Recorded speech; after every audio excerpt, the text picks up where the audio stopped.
कैसे सब चल रहा है, क्लासेस वगैरह सब सही से चल रही हैं कि नहीं, कमेंट में बताओ मुझे।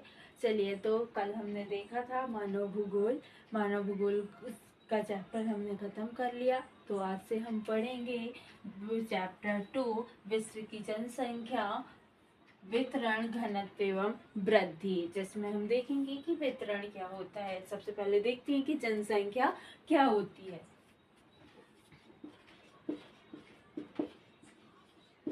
जनसंख्या जनसंख्या दो शब्दों से मिलकर बनी होती है।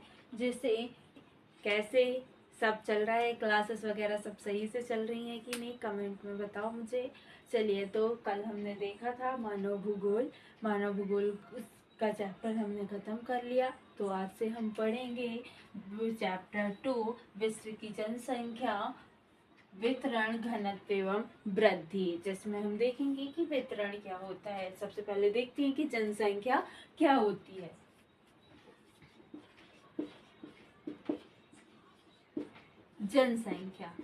जनसंख्या दो शब्दों से मिलकर बनी होती है। जैसे प्लस संख्या, है ना। तो जन मतलब होता है लोग और संख्या मतलब होता है गिनती या उनकी संख्या। लोगों की संख्या को ही हम क्या बोलते हैं, लोगों की संख्या को ही हम क्या बोलेंगे, जनसंख्या। ठीक है, तो जनसंख्या से हमें अब हम बात करते हैं। पहला तो हमने समझ लिया कि जनसंख्या क्या होती है, लोगों की संख्या को ही क्या बोलते हैं, जनसंख्या बोलते हैं। अब बात आती है विश्व की जनसंख्या। तो इसको भी क्या सिंपल क्या बोलेंगे कि विश्व की जनसंख्या मतलब विश्व में रहने वाले लोगों की संख्या। क्या बोलेंगे, विश्व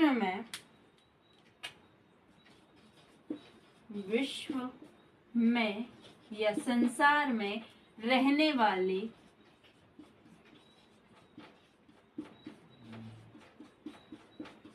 लोगों की संख्या को ही हम क्या बोलते हैं, जनसंख्या या विश्व की जनसंख्या।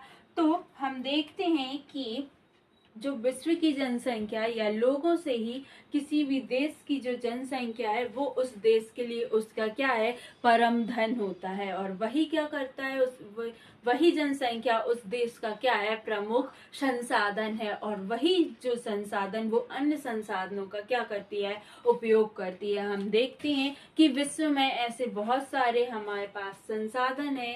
अंतर्गत हम क्या क्या पढ़ेंगे, तो सबसे पहले देखते हैं कि वितरण के अंतर्गत हम क्या पढ़ेंगे। तो सबसे पहले वितरण के अंतर्गत हम पढ़ेंगे वितरण का अर्थ क्या होता है। क्या पढ़ेंगे, वितरण का अर्थ क्या होता है, इसकी परिभाषा क्या होती है। दूसरे नंबर पर हम पढ़ेंगे कि हमारे विश्व में जनसंख्या वितरण कहाँ क्या है, जनसंख्या वितरण कैसे हुआ है और कहाँ कहाँ पर कितनी जनसंख्या निवास करती है या रहती है। तो हम देखेंगे कि विश्व में जनसंख्या वितरण, विश्व में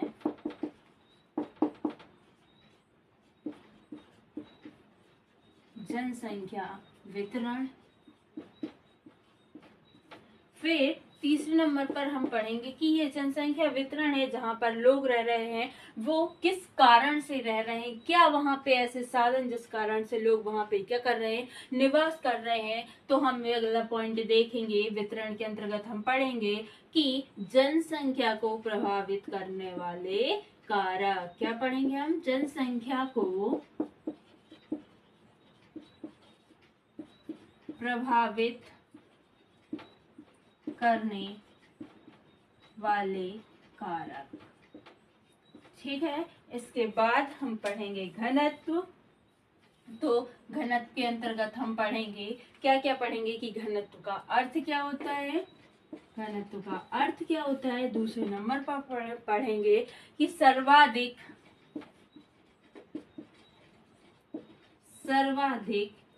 जनसंख्या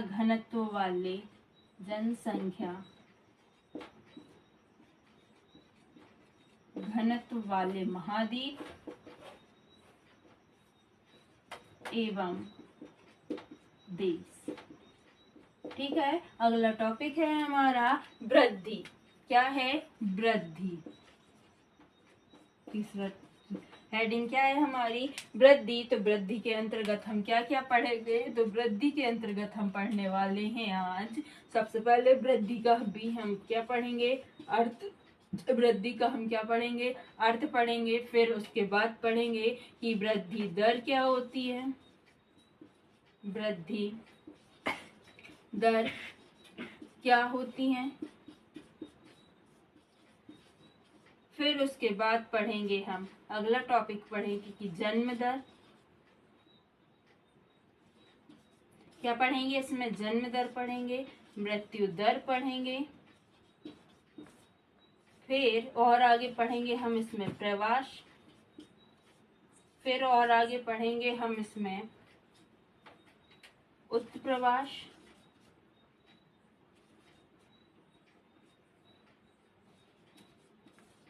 उत्प्रवास के बाद हम इसमें और आगे पढ़ेंगे प्रतिकर्ष। फिर पढ़ेंगे अपकर्ष। और इसके बाद हम दो और टॉपिक एक्स्ट्रा में हैं जो थोड़े अलग हैं लेकिन इसी से हैं। इसके बाद हम पढ़ेंगे इन सारी चीजों, इन सारे टॉपिक के पढ़ने के बाद हम पढ़ेंगे कि जनांकीय संक्रमण सिद्धांत, जनांकीय संक्रमण सिद्धांत क्या होता है और किसने इसका प्रतिपादन किया। और एक और पढ़ेंगे कि जनसंख्या को नियंत्रण करने के उपाय। ठीक है, तो आज हम इतने टॉपिक को कवर करेंगे इस वीडियो में। तो सबसे पहले हम देखेंगे कि वितरण क्या होता है, वितरण का अर्थ क्या होता है, विश्व में जनसंख्या वितरण क्या है, कहाँ कहाँ पर इसका वितरण है। फिर हम देखेंगे जनसंख्या को प्रभावित करने वाले कारक। घनत्व के अंतर्गत हम पढ़ेंगे अर्थ, सर्वाधिक जनसंख्या घनत्व वाले महाद्वीप एवं देश। और वृद्धि के अंतर्गत पढ़ेंगे वृद्धि का अर्थ, वृद्धि दर क्या होती है, जन्म दर क्या होती है, मृत्यु दर क्या होती है, प्रवास क्या होता है, प्रवास क्या होता है, प्रतिकर्ष क्या है, अपकर्ष क्या है, इन दोनों में अंतर, इनकी परिभाषा। और साथ ही साथ हम ये भी देखेंगे कि जनांकीय संक्रमण सिद्धांत क्या है, किसने इसका प्रतिपादन दिया। विश्व के 10 सर्वाधिक, विश्व के एशिया महाद्वीप के दक्षिणी भाग पर क्या है, स्थित है। जैसे कि सर्वाधिक जनसंख्या वाला देश कौन सा है, जल्दी बताओ कमेंट में कि सर्वाधिक जनसंख्या वाला देश कौन सा है। सर्वाधिक जनसंख्या वाला देश 2011 की जनगणना अनुसार कौन सा है, चीन है। जबकि 2025 के आंकड़े के अनुसार सर्वाधिक जनसंख्या वाला देश कौन सा है, भारत है। अब हम बात करेंगे कि हमारे एशिया या पूरे विश्व में सर्वाधिक जनसंख्या वितरण कहाँ देखा जाता है, कहाँ पे लोग सबसे ज्यादा रहना पसंद करते हैं। ठीक है, ये नोट कर लिए हो, कर लो। पेन कॉपी लेकर बैठना मेरी क्लास में, ताकि मैं जो भी चीजें बताऊं, जो भी बात बोलूं, उसको नोट करते जाओ।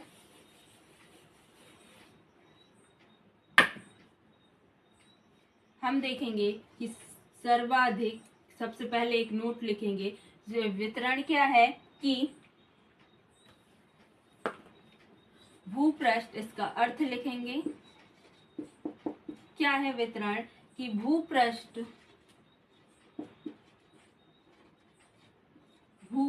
में रहने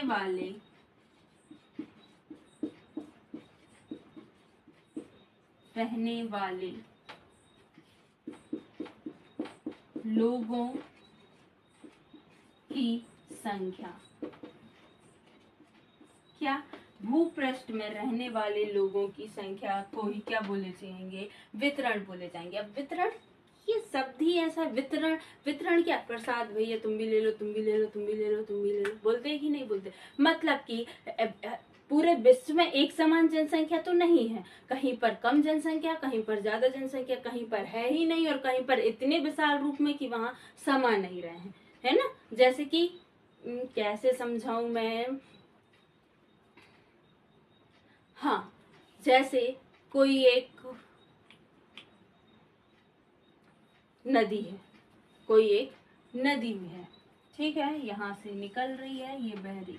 तो जो लोग रहना पसंद करेंगे या यहाँ की जो अनुकूल वातावरण है, यहाँ पानी की सुविधा है, तो लोग ज़्यादातर इसके आसपास रहना पसंद करेंगे कि यहाँ दूर रहना पसंद करेंगे? नहीं करेंगे। क्यों? क्योंकि लोगों को यहाँ पे काय की उपलब्धता मिल रही, पानी की उपलब्धता मिल रही। तो इस जगह, इस वाले क्षेत्र में लोग क्या हो जाएंगे? अधिक रहना पसंद करेंगे, जबकि इस वाले क्षेत्र में लोग कम रहना पसंद करेंगे। तो यही क्या है? जनसंख्या वितरण है। मतलब कहीं पर लोग बहुत अधिक निवास कर रहे हैं, रहना पसंद कर रहे हैं बहुत अधिक मात्रा में, उसी जगह पर रह रहे हैं, और कहीं पर लोग निवास करना बिल्कुल भी पसंद नहीं कर रहे, कहीं पर बस कम लोग रह रहे हैं, कम लोगों की संख्या है, और कहीं पर बहुत ज्यादा लोगों की संख्या है। तो यही क्या है?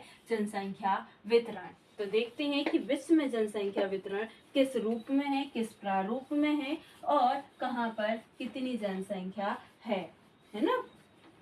तो देखेंगे विश्व में, विश्व की, इसके बाद लिखो, विश्व की अधिकतम जनसंख्या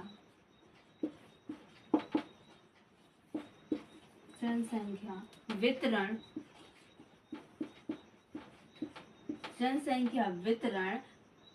एशिया महाद्वीप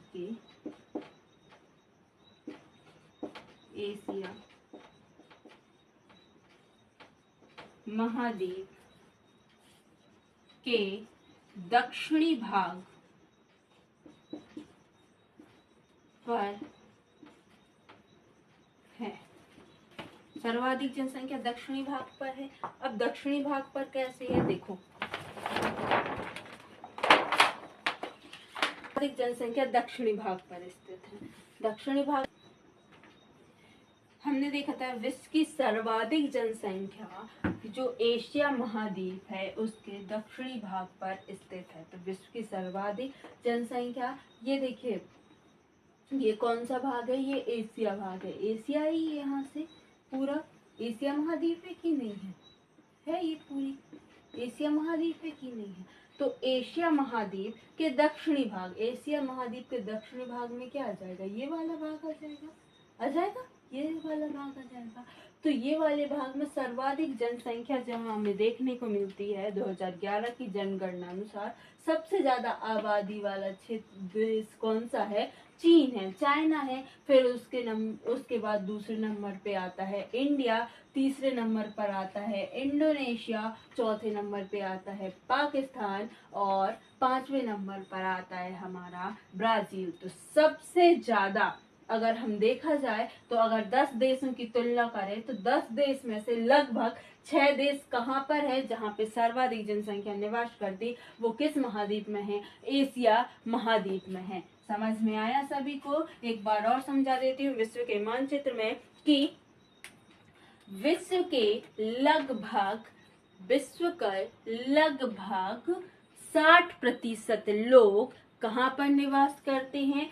एशिया महाद्वीप के दक्षिणी भाग में क्या करते हैं? निवास करते हैं। अब ये 60% लोग कहाँ कहाँ निवास करते हैं? तो ये 60% लोग जहाँ पे सबसे ज्यादा आबादी वाला देश बोला जाए तो सबसे ज्यादा आबादी कहाँ पर है? चीन में है, फिर भारत में है, फिर पाकिस्तान में है, फिर इंडोनेशिया में है, ब्राजील में है, और भी हमारे देश आते हैं जैसे अफगानिस्तान आता है और नाइजीरिया आता है।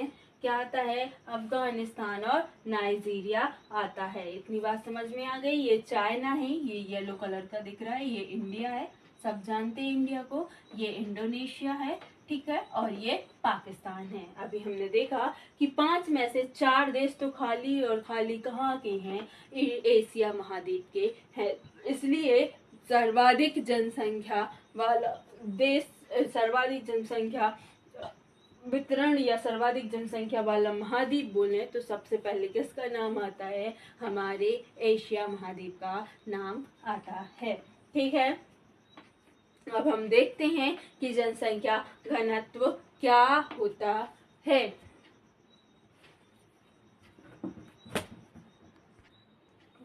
पहले इसको नोट कर लीजिए, इसका स्क्रीनशॉट ले लीजिए। अब हम देखेंगे कि जनसंख्या घनत्व क्या होता है। जनसंख्या घनत्व क्या होता है, पहले घनत्व समझा देती हूँ कि एक ऐसा क्षेत्र, जैसे कि कोई एक क्षेत्र है, 1 किलोमीटर का एक क्षेत्र है, ये क्षेत्र, यहाँ पे जो लोग रह रहे हैं, यहाँ पे कितने लोग निवास कर रहे हैं, 8 लोग, और उसी क्षेत्र में कहीं कहीं पर क्या कर रहे हैं, कम से कम 20 लोग निवास कर रहे हैं। तो इसी क्षेत्र को बोला जाता है क्या, कि यहाँ पे क्षमता कितनी है इसमें रहने, ये कितना है, 1 वर्ग किलोमीटर, कितना है, 1 वर्ग किलोमीटर है, कितना है, 1 वर्ग किलोमीटर। ये भी सेम कितना है, 1 वर्ग किलोमीटर।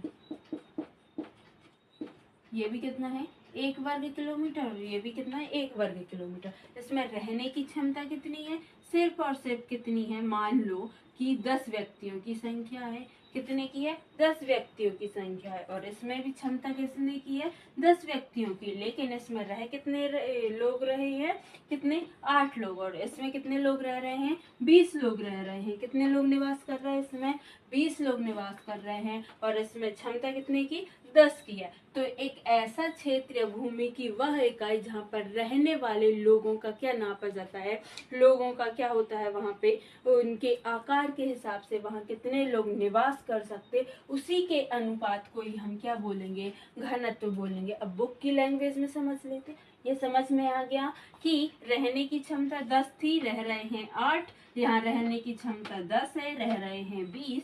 तो उस जगह पे क्या है कि बहुत सघन है, क्या वहाँ की जनसंख्या कैसी रह रही, बहुत इकट्ठी होकर रह रही, बहुत सटी हुई रह रही है, जबकि यहाँ की जनसंख्या कैसी हो रही है, फैल रही। तो जनसंख्या घनत्व क्या है कि प्रति वर्ग किलोमीटर में रहने वाले लोगों की संख्या के अनुपात को ही क्या बोला जाता है, उसका जनसंख्या का घनत्व बोला जाता है। अब हम लिखेंगे, समझ में आ गया सभी को अच्छे से, क्या लिखेंगे कि सबसे पहले लिखेंगे कि भूमि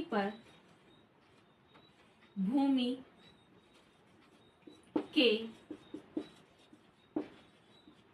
आकार और या एवं उस पर रहने वाले लोगों की संख्या के अनुपात को ही जनसंख्या घनत्व कहते हैं। या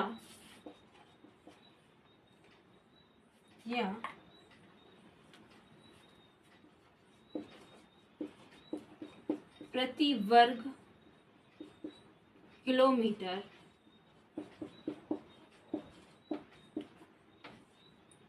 इकाई में रहने वाले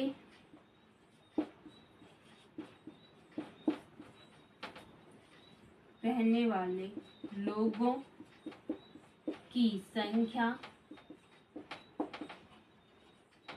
व उसके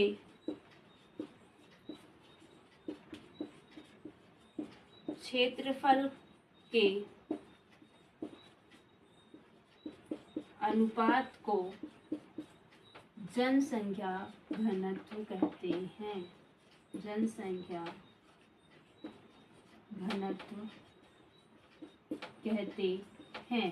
फॉर एग्जाम्पल इसका सूत्र हो जाएगा जनसंख्या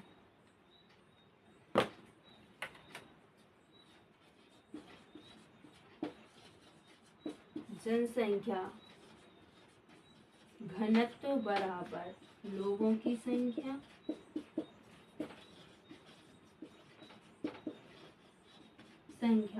बटे क्या हो जाएगा, क्षेत्र, और ये काय में मापा जाएगा, प्रति वर्ग किलोमीटर में। काय में मापा जाएगा, ये प्रति वर्ग किलोमीटर में। समझ में आ गया सभी को? नोट कर लीजिए स्क्रीनशॉट। किलोमीटर है, ठीक है। और यहाँ पे रहने वाले लोगों की संख्या कितनी है? 15 है, ठीक है। तो हम इस जनसंख्या, लोगों का जनसंख्या घनत्व क्या निकालेंगे कि प्रति 1 किलोमीटर में कितने लोग रह सकते हैं। तो इसमें हम निकालेंगे इसका एवरेज। कैसे निकालेंगे? लोगों की संख्या, सॉरी यहाँ पे 1500 लोग रहते हैं ना, 15,000, ज़्यादा लोग रहेंगे ना, 15,000 लोग रहते हैं। और ये कितने एरिया में रहते हैं? 1500 स्क्वायर किलोमीटर में रहते हैं। तो अगर हम इसका एवरेज निकालेंगे तो हम यहाँ पे निकालें, लोगों की संख्या कितनी है? 15,000 है ना, और क्षेत्रफल कितना है? 1500 स्क्वायर मीटर, है कि नहीं है? तो 10 से 10, मतलब 1 किलोमीटर में, 1 किलोमीटर के एरिया में कितने लोग निवास करेंगे?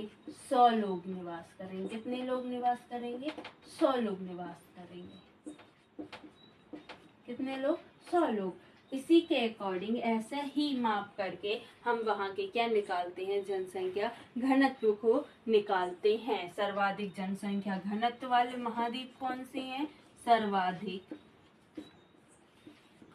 जनसंख्या वाले, सबसे पहले महाद्वीप देख लेते हैं। तो देश तो हमने देख ही लिया, महाद्वीप। तो महाद्वीप में सबसे पहले नाम किसका आएगा? बताओ जरा कोई मुझे, किसका आएगा? एशिया का आएगा पहले नंबर पे। दूसरे नंबर पे आता है अफ्रीका, ठीक है। तीसरे नंबर पर आता है यूरोप। चौथे नंबर पर आता है हमारा उत्तरी अमेरिका।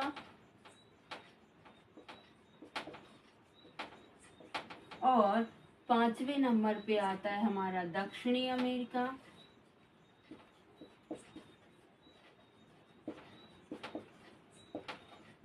और 6वें नंबर पे आता है हमारा ऑस्ट्रेलिया।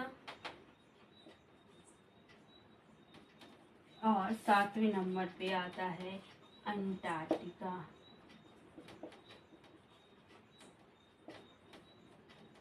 ठीक है,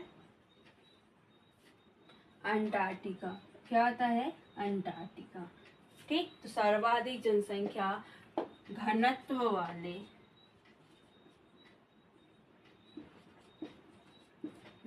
वाले महाद्वीप कौन से? एशिया, फिर उसके बाद अफ्रीका, फिर यूरोप। सबसे घना बसा कौन सा है? एशिया। फिर उससे थोड़ा कम अफ्रीका, फिर उससे थोड़ा कम यूरोप, फिर उससे थोड़ा कम है उत्तरी अमेरिका, फिर उससे थोड़ा कम दक्षिणी अमेरिका, फिर ऑस्ट्रेलिया और फिर अंटार्कटिका। ठीक है, फोटो ले, स्क्रीनशॉट ले लीजिए और नोट कर लीजिए। तो ये लोग तो रह रहे हैं कहाँ? इतनी ज्यादा, जैसे एशिया में सर्वाधिक घनत्व, तो क्यों ज्यादा है? क्यों वहां पे लोग इतना ज्यादा रह रहे हैं? क्यों वहां पे पसंद कर रहे हैं? तो हम देखेंगे कि किन कारणों से रह रहे हैं वहां पे। तो हम देखेंगे अब कि जनसंख्या को प्रभावित करने वाले कारक कौन से, कौन सी ऐसी चीज है जिनको प्रभावित कर रही कि आ भाई यहाँ रहो, आओ यहाँ अच्छा है, यहाँ का वातावरण अच्छा है, यहाँ रहो। कौन सी ऐसी चीजें हैं जो उनको क्या कर रही हैं? प्रभावित कर रही हैं। तो अब हम देखेंगे कौन से ऐसे कारक हैं, कौन से तत्व हैं। तो जनसंख्या को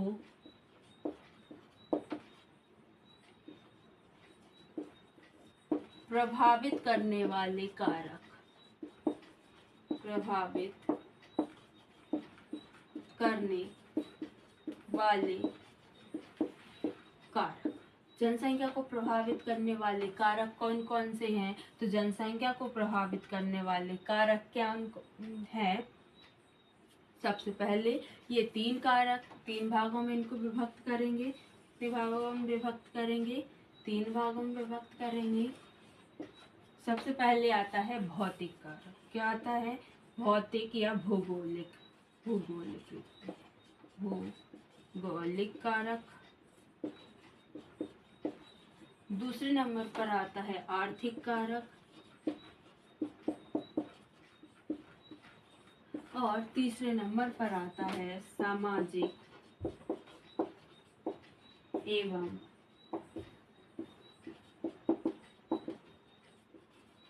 सांस्कृतिक कारक। अब भौगोलिक कारक कौन कौन से हैं? तो भौगोलिक कारक की क्यों रहना पसंद कर रहे हैं? तो भौगोलिक कारक में आ जाएगा, सबसे पहले आता है भू आकृति। क्या आता है? भू आकृति। अब भू आकृति क्या है? भू आकृति क्या है कि हमारे पृथ्वी में अनेकों अनेक क्या हैं, उच्चावच स्थित हैं। अब ये उच्चावच क्या होते हैं? आकार। पृथ्वी जैसे कि पर्वत, पठार, मैदान, समतल भूमि, है ना। तो ऐसे क्या है? उच्चावच स्थित हैं।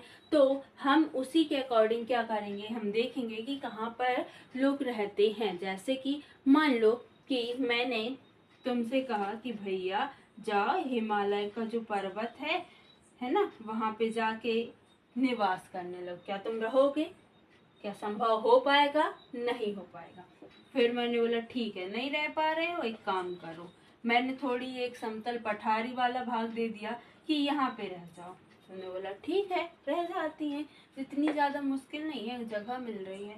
फिर मैंने बोला कि अगर वो जगह भी पसंद नहीं आ रही तो तुम कहाँ रह जाओ? मैदानी वाले भाग में रह जाओ। तो इसने सोचा, इस व्यक्ति ने सोचा कि वाह कितना अच्छा है, मुझे सीढ़ियाँ भी नहीं चढ़ना पड़ेगा और मुझे ज़्यादा ऊपर जाना नहीं पड़ेगा। यहाँ पे मैदानी भाग में हर एक सुविधा उपलब्ध होगी, है ना। तो वो कहाँ पर आके रहने लगा? मैदानी भागों में रहने लगा। तो सेम चीज़ें की भू आकृति।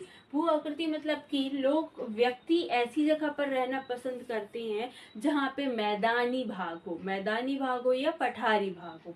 कौन कौन से भाग हो? मैदानी भाग हो या पठारी भाग हो। तो विश्व की जो जनसंख्या या जनसंख्या को प्रभावित करने वाला कारक यही है कि लोग सर्वाधिक कहाँ पर रहना पसंद करते? जहाँ पर या तो मैदानी भाग होता है या फिर पठारी भाग होता। तो वहां पर लोग क्या करते हैं? अधिक रहना पसंद करते, अधिक निवास करते। दूसरा कारक है हमारा कि जलवायु। जलवायु। अब जलवायु क्या है कि कहीं कहीं कोई ऐसे प्रदेश होते हैं जहाँ की जलवायु कैसी होती है? अत्यधिक ठंडी होती है। जैसे अंटार्कटिका। अंटार्कटिका में देखा है किसी को रहते हुए? नहीं। क्यों? क्योंकि वहाँ इतना कम टेम्परेचर है, इतना लो -डिग्री का टेम्परेचर है, तो वहाँ पे जीवन रहना न संभव ही नहीं है ना। तो लोग कहाँ पर रहना पसंद करेंगे? जहाँ की जलवायु उनके शरीर के अकॉर्डिंग कैसी हो? अनुकूल हो या उनके शरीर पे कैसी हो जाए? एडजस्ट हो जाए। तो वहाँ पे लोग क्या करते हैं? रहना पसंद करने लगते हैं। जैसे कि मैदानी भाग और पठारी भाग की जलवायु कैसी होती है? स्थिर होती है। जबकि पहाड़ी भागों की जलवायु कैसी होती है? ठंडी होती है। अत्यधिक कैसी होती है? बहुत ठंडी होती है। जबकि सॉरी पठारी और मैदानी भाग की जलवायु कैसी होती है? स्थिर होती है। तो दूसरा कारक हमारा जलवायु। तीसरा कारक है मृदा। मृदा, भाई हम रहने लगे, जगह अच्छी मिल गई हमको, जीवन संभव है, जलवायु अच्छी मिल गई, तो अब हम देखेंगे कि मृदा क्या है? खाने के लिए भी तो कुछ चाहिए, उपजाऊपन तो चाहिए, खेती भी तो करना पड़ेगा हमको। कैसे? तो हमेशा ज्यादा जनसंख्या वहां पर निवास करती है जो कृषक व्यक्ति रहते हैं या जो किसान रहते हैं, है ना। ज्यादा आदिम जाति वाले जो व्यक्ति रहती हैं वो क्या करते हैं? उनका मुख्य व्यवसाय क्या होता है? कृषि करना। तो वो हमेशा ऐसी जगह पर अपना निवास स्थल बनाना चाहते हैं जहाँ की जो मृदा है वो कैसी हो? उपजाऊ हो। ठीक है। तो तीसरा कारक क्या हो जाएगा? मृदा। जहाँ की मृदा उपजाऊ होती है वहां पर अधिक जनसंख्या क्या करती है? निवास करती है। और मृदा जनसंख्या को क्या करती है? प्रभावित करती है ना। चौथा कारक है हमारा जल की उपलब्धता। क्या है? जल की उपलब्धता। अब जल की उपलब्धता कैसे? भाई जीवन जीने के लिए पानी, जल ही जीवन है, ये तो पता ही है तुमको, है ना। तो जल की उपलब्धता क्या है कि जहां पर अत्यधिक जल की उपलब्धता होती, कई प्रदेश ऐसे होते हैं जहां पर जल की क्या होती है? जल वहाँ पे उपलब्ध नहीं हो पाता, जल की मारामारी होती है। लेकिन बहुत सारी ऐसी जगहें हैं जहाँ पर जल की उपलब्धता, हमेशा आपने देखा होगा एक चीज़ एनालिसिस की होगी कि नदियों के किनारे बहुत बड़े बड़े क्या बसे रहते हैं, शहर बसे रहते हैं। क्यों? घनी आबादी बसी रहती है। क्यों? क्योंकि वहाँ पे क्या होता है, जल की उपलब्धता है, जल का स्रोत है, जिससे वो क्या कर सके, अपनी आवश्यकताओं की क्या कर सकती हैं, पूर्ति कर सकती हैं। पांचवा कारक है इसमें, ये चार ही है इसमें, पांचवा कारक हम इसमें ले लेते हैं आर्थिक कारक। आर्थिक कारक के मुख्य कारक कौन कौन से हैं? सबसे पहले आता है खनिज। क्या आ जाता है? खनिज।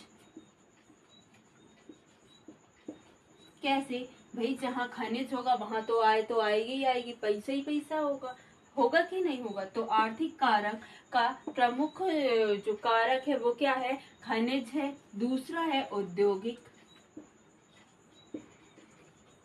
औद्योगिक लोग हमेशा वो ऐसी जगह पर रहना पसंद करेंगे जहाँ पे उनको क्या मिल सके, रोजगार प्राप्त हो सके। उद्योगों के आसपास अधिक घनी आबादी निवास करती है, तो औद्योगिक भी क्या करते हैं? जनसंख्या को प्रभावित करते हैं। ठीक है। तीसरा कारक है रोजगार, जो सबसे बड़ा कारक क्या है? रोजगार। ये भी तो आय का एक साधन है ना? और इसमें हम रोजगार ही ले लेते हैं कि जहाँ पे अधिक रोजगार उपलब्ध होता है, जहाँ पे अधिक रोजगार मिलता है, वहाँ पे लोग क्या करने लगते हैं? धीरे धीरे वहाँ की बसावट कैसी होने लगती है? घनी होने लगती है। ठीक है। फिर इसके बाद हम आते हैं सामाजिक एवं सांस्कृतिक कारक में, जिसमें हम देखेंगे कि सामाजिक और सांस्कृतिक कार्यक्रम, सबसे पहले हम ले लेते हैं धर्म, है ना? धर्म। आपने ऐसे बहुत सारे समुदाय या फिर देश देखे होंगे जहाँ एक ही धर्म के लोग क्या करते हैं? निवास करते हैं, और इसी से मिलकर क्या बन जाती है? घनी आबादी मिल जाती है। जैसे फॉर एग्जाम्पल मैं समझाऊं कि कोई एक हिंदू व्यक्ति वहां पे रह रहा है, ठीक है, और उसको देखते हुए 8-10 और हिंदू व्यक्ति वहां पे क्या हो गए? रहने आ गए। ठीक है। और उन्होंने एक क्या बना लिया? मंदिर बना लिया। उसी बीच एक और पर्सन आए जो उनका समुदाय मुस्लिम समुदाय से थे, और वो क्या उस समुदाय में रहना पसंद करेंगे? नहीं। क्यों? क्योंकि वहां पे उनका एक अलग धर्म है, उनका एक अलग अलग धर्म है, और दोनों धर्म, वैसे हमारे इंडिया में ऐसे भारत में बहुत सारी ऐसी जगह जहाँ पर मिलकर रहते हैं, लेकिन कहीं कहीं पर ऐसा होता है कि वो अपने धर्म के लोगों के साथ रहना पसंद करते हैं। जैसे बड़े बड़े शहरों में भी हमने देखा है कि एक धर्म का एक अलग एरिया क्या हो जाता है? विभक्त हो जाता है, कि उस धर्म के लोग उसी एरिया पर रहेंगे और उस एरिया पर रहने लगते हैं, जबकि कोई एक अलग धर्म वाला अलग समुदाय में रहता है। तो समुदाय धर्म के अकॉर्डिंग क्या बढ़ जाते हैं? उनके समुदाय बढ़ जाते हैं। फिर आता है धर्म के बाद आता है शिक्षा, है ना? शिक्षा। फिर और कारक क्या है? पारस्परिक व्यवहार, पारस्परिक व्यवहार संबंध, जिसके कारण से लोग क्या करते हैं? हमारा सगा संबंधी यहाँ रह रहा है, हम भी जाके उसी के पास रहेंगे, मस्त दिन भर टाइम पास होगा, गुजारा करेंगे, यही चलता रहता है। तो ये व्यवहारिक जो व्यवहार भी है, उसी के कारण भी जनसंख्या क्या हो रही है? प्रभावित हो रही है ना? इसके बाद हम देखेंगे जनसंख्या वृद्धि क्या होती है। तब तक के लिए ये वितरण भी हमने देख लिया, घनत्व देख लिया। अब हमारा रह गया है वृद्धि, कि जनसंख्या वृद्धि क्या है, जनसंख्या वृद्धि का अर्थ क्या है, जनसंख्या वृद्धि को प्रभावित करने वाले कारक कौन कौन से हैं, है ना? प्रवास क्या है, जन्म दर, मृत्यु दर, तो ये सभी भी हम देखेंगे कल के वीडियो में। तब तक के लिए वीडियो को लाइक, और अच्छा लगा हो तो चैनल को सब्सक्राइब जरूर कीजिए, ताकि आगे आने वाले वीडियो की नोटिफिकेशन आपको मिल सके। और साथ में कमेंट करके ज़रूर बताइएगा कि आज का वीडियो आपको कैसा लगा। Bye bye.